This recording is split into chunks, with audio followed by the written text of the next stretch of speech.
பெரும்பான்மை பலத்தோடு ஆட்சி அமைப்பதற்கு உரிமை கோரியிருக்கின்றார் தமிழக வெற்றி கழகத்தினுடைய தலைவர் விஜய் என்பதை பார்த்துக் கொண்டிருக்கின்றோம். மிகச்சரியாக 6:35 மணியளவிலே விஜயனுடைய வாகனங்கள் காவல்துறை பாதுகாப்பு வாகனங்களோடு உள்ளே சென்றிருக்கின்றது. தமிழ்நாட்டிலே ஒரு புதுமையான ஆட்சி அமையப் போகின்றது. திமுக அதிமுக ஆகிய இரு கட்சிகளில் இருந்து மாறுபட்ட ஒரு புதிய அரசு தமிழகத்திலே அமையப் போகின்றது.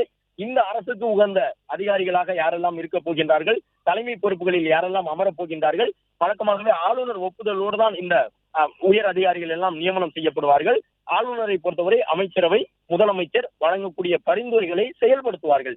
நியமன முறையிலான பதவி என்றாலும் கூட ஆளுநருடைய ஒப்புதல் உயர் அதிகாரிகள் நியமனத்தில் முக்கியமாக இருக்கும். எனவே தமிழக வெற்றி கழகத்தின் சார்பில் அடுத்தடுத்த கட்டமாக, அதாவது ஒருவேளை இன்று ஆளுநர் தமிழக வெற்றி கழக தலைவர் விஜய் முதலமைச்சராக பொறுப்பேற்றுக் கொள்வதற்கு தன்னுடைய ஆதரவை தெரிவித்து விட்டால் உடனடியாக ஆளுநர் மாளிகை தரப்பில் இருந்து அடுத்த கட்டமாக அவர்களுடைய அமைச்சரவை பட்டியலை கேட்டு பெறுவார்கள். அரசு துறையிலே ஏதேனும் மாற்றங்கள் நிகழப் போகின்றனவா என்பதையும் கேட்டு அறிந்து கொள்வார்கள்.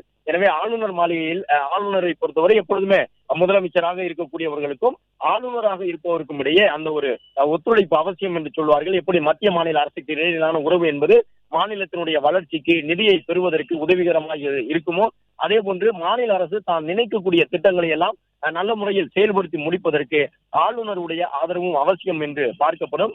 இந்த நிலையில்தான் கேரளத்தினுடைய ஆளுநராக இருந்த அர்லேக்கர் அவர்கள் தமிழகத்தினுடைய ஆளுநருமாக செயல்பட்டு வருகின்றார். அவரிடம் விஜய் ஏற்கனவே 3 சந்திப்புகளை மேற்கொண்டிருக்கின்றார். 4வது முறையாக இன்றைய நாளில் இந்த சந்திப்பு நிகழ்கின்றது. தமிழக வெற்றி கழகத்தை சார்ந்த நிறைய தொண்டர்கள் அதே வழக்கமான உற்சாகத்தோடு டிவிகே என்கின்ற குரலோடு சிஎம் என்கின்ற அந்த ஒரு பதத்தையும் இணைத்துக் கொண்டு இப்பொழுது உற்சாக குரல் எழுப்பிக் கொண்டிருக்கின்றார்கள். சென்னை கிண்டி மக்கள் பவன் முன்பாக நிறைய தாவேகா தொண்டர்கள் உற்சாக மிகுதியில் காணப்படுகின்றார்கள். நேற்றைய தினமே பட்டாசுகளை வெடித்து கொண்டாடி தீர்த்து விட்டார்கள். ஆனாலும் கூட இந்திய யூனியன் முஸ்லீம் திடீரென்று தங்களுடைய முடிவில் இருந்து பின்வாங்கிக் கொண்டார்கள். இனி அவர்கள் பின்வாங்குவதற்கான வாய்ப்பு இல்லை. ஏனென்றால் அதிகாரப்பூர்வமாக விஜயை ஆதரிப்பதற்கான கடிதத்தை கொடுத்து விட்டார்கள். விஜய்க்கு ஆதரவு தெரிவித்திருக்கின்றோம் என்று சொல்லி அவர்களும் ஆளுநர் மாளிகைக்கு உள்ளாக சென்றிருக்கின்றார்கள். இதற்கு முன்பாக ஆளுநரை விஜய் 3 முறை சந்தித்தார். ஆனால் அந்த 3 சந்திப்பிலும் ஆதரவு கடிதம் மட்டும்தான் விஜயினுடைய கைவசம் இருந்தது. ஆனால் இந்த முறை எச்சரிக்கையாக ஆதரவு கொடுத்த கட்சியினுடைய தலைவர்களையும் விஜய் அழைத்து சென்றிருக்கின்றார். என்ன செய்வார் தமிழ்நாட்டினுடைய ஆளுநர் அர்லேக்கர் என்பதுதான் தாவேகாவினருடைய எதிர்பார்ப்பாக இருக்கின்றது. விஜய் வெளியில் வரும் பொழுது அந்த உற்சாக தோரணையோடு விஜய் வெளியில் வந்து தொண்டர்களை நோக்கி கையசித்தாலே இங்கே இருக்கக்கூடிய தமிழக வெற்றி கழகத்தினுடைய தொண்டர்கள் உறுதி செய்து கொள்வார்கள் விஜய் முதலமைச்சராக போகின்றார் என்ற அடிப்படையில் தான் அவர்கள் நின்று கொண்டிருக்கின்றார்கள். எனவே சரியாக 6:35 மணியளவில் உள்ளே சென்றிருக்கக்கூடிய தமிழக வெற்றி கழக தலைவர் விஜய் ஆளுநரோடு சந்திப்பை மேற்கொள்கின்றார். ஆளுநருக்கு இருக்கக்கூடிய அதிகாரத்தின் அடிப்படையில் தான் முதலமைச்சர் என்பவர் நியமனம் செய்யப்படுகின்றார். அரசியலமைப்பு சட்டத்தினுடைய ஷரத்துக்களை எடுத்து படித்தோம் என்றால் பிரிவு 154 அரசியலமைப்பு சட்டத்தினுடைய 154, 163 மற்றும் 164 ஆகிய 3 ஷரத்துகள் ஆளுநருக்கு முதலமைச்சராக ஒருவரை நியமனம் செய்வதற்கான அதிகாரத்தை வழங்குகின்றது. பெரும்பான்மை பலம் பெற்று வரக்கூடியவரை ஆளுநர் முதலமைச்சராக நியமிக்கலாம். பெரும்பான்மை பலம் இல்லாவிட்டாலும் கூட ஒருவரை ஆளுநரால் முதலமைச்சராக நியமனம் செய்ய முடியும். ஆனால் 30 நாட்களுக்கு உள்ளாக தன்னுடைய பெரும்பான்மையை அவர் நிரூபித்து காட்ட வேண்டும். அது மட்டுமல்லாமல் சட்டப்பேரவையில் உறுப்பினராக இல்லாத ஒருவர் கூட அமைச்சரவையிலோ அல்லது முதலமைச்சர் பதவியிலோ இடம்பெற முடியும். ஆனால் 6 மாதத்திற்குள்ளாக இடைத்தேர்தலை சந்தித்து அதன் மூலமாக அவர் சட்டப்பேரவைக்கு தேர்வாகிவிட வேண்டும்.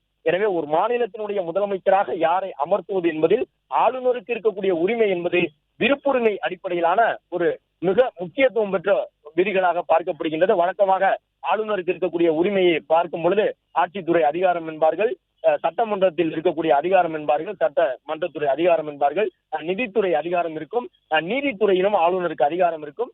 5வதாக ஆளுநருக்கு இருக்கக்கூடிய அதிகாரம் தான் விருப்புரிமை அதிகாரம் என்று குறிப்பிடப்படும். அந்த விருப்புரிமை அதிகாரத்தின் அடிப்படையில் தான் மற்றொரு பக்கம் பார்த்து கொண்டிருக்கின்றோம். திரையிலே மீண்டும் பனையூரிலே கொண்டாட்டம், மீண்டும் பனையூரிலே ஒரு உற்சாக வெள்ளம், மீண்டும் பனையூரிலே பட்டாசுகள் வெடித்து சிதற தொடங்கி இருக்கின்றன என்பதை பார்க்கின்றோம்.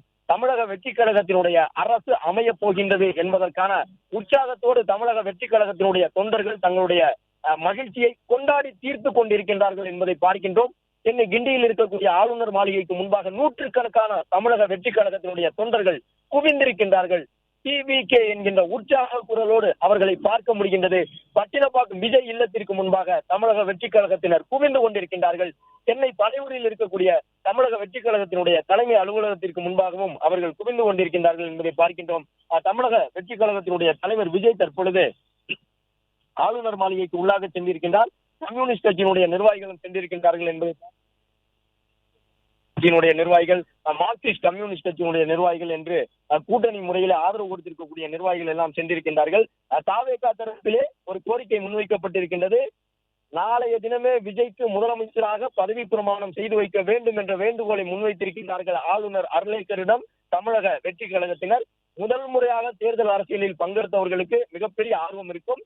அதிலும் குறிப்பாக முதல் முறை பங்கெடுத்த தேர்தலிலேயே தமிழ்நாடு போன்ற ஒரு மிகப்பெரிய மாநிலத்திற்கு முதலமைச்சர் ஆவதற்கான வாய்ப்பு அமையும் பொழுது மிகப்பெரிய ஆர்வம் அவர்களுக்கு இருக்கும். அந்த அடிப்படையில் தான் அமைச்சர்கள் ஆக வேண்டும் என்று வெற்றி பெற்றவர்கள் எல்லாம் தங்களுடைய ஆர்வத்தை வெளிப்படுத்தி இருக்கின்றார்கள். தமிழக வெற்றி கழகத்திலே முதலமைச்சர் ஆக வேண்டும் என்கின்ற ஆர்வத்தோடு தமிழக வெற்றி கழக தலைவர் விஜயும் இருக்கின்றார். இந்த நிலையில்தான் தொடர்ந்து பட்டாசுகளை வெடித்து வானத்தை வண்ணமயமாக்கி கொண்டிருக்கின்றார்கள் பனையூரிலே தமிழக வெற்றி கழகத்தினர்.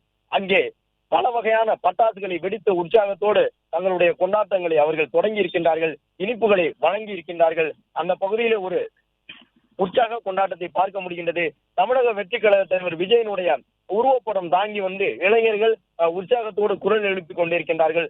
புதிய அரசு அமையப் போகின்றது, புதிய அமைச்சரவை அமையப் போகின்றது, காவல்துறையில் மாற்றங்கள் இருக்கும், அரசு துறையிலே செயலாளர் நிலையிலே பல மாற்றங்கள் இருக்கும், எந்த துறைக்கு யார் செயலாளர்களாக வரப்போகின்றார்கள், வழக்கறிஞர்களாக அரசு துறை வழக்கறிஞர்களாக இருக்கக்கூடியவர்களுக்கு இடையே ஒரு மாற்றம் இருக்கும். எனவே இந்த புதிய அரசு இந்த மாதிரியான நடவடிக்கையை எல்லாம் எடுக்கப் போகின்றது. அமைச்சரவையிலே யாருக்கு என்ன இடமெல்லாம் ஒதுக்கப் போகின்றார்கள், மற்ற பணியை எல்லாம் விடுத்து தமிழக வெற்றி கழகத்தில் இணைந்து இந்த தேர்தலில் நின்று வெற்றி பெற்றிருக்கக்கூடியவர்கள் எல்லாம் இருக்கின்றார்கள். அவர்கள் மூலமாக புதிய அரசை அமைக்கக்கூடிய விஜய் அவர்களுக்கு இந்த துறையிலே அமைச்சர் பதவி வழங்குவார் என்பது உட்பட பல்வேறு கேள்விகள் இருக்கின்றன. விஜய் 6:35 மணிக்கு உள்ளாக சென்றிருக்கின்றார். கடந்த 10 நிமிடமாக ஆளுநர் மாளிகைக்குள் தான் தமிழக வெற்றி கழக தலைவர் விஜய் இருக்கின்றார் என்பதை பார்த்து வருகின்றோம். பிளே ஸ்டோர் மற்றும் ஆப் ஸ்டோரில் இருந்து பாலிமர் செயலியை QR கோடு மூலம் பதிவிறக்கம் செய்யுங்கள். செய்திகளை உடனுக்குடன் பெறுங்கள்.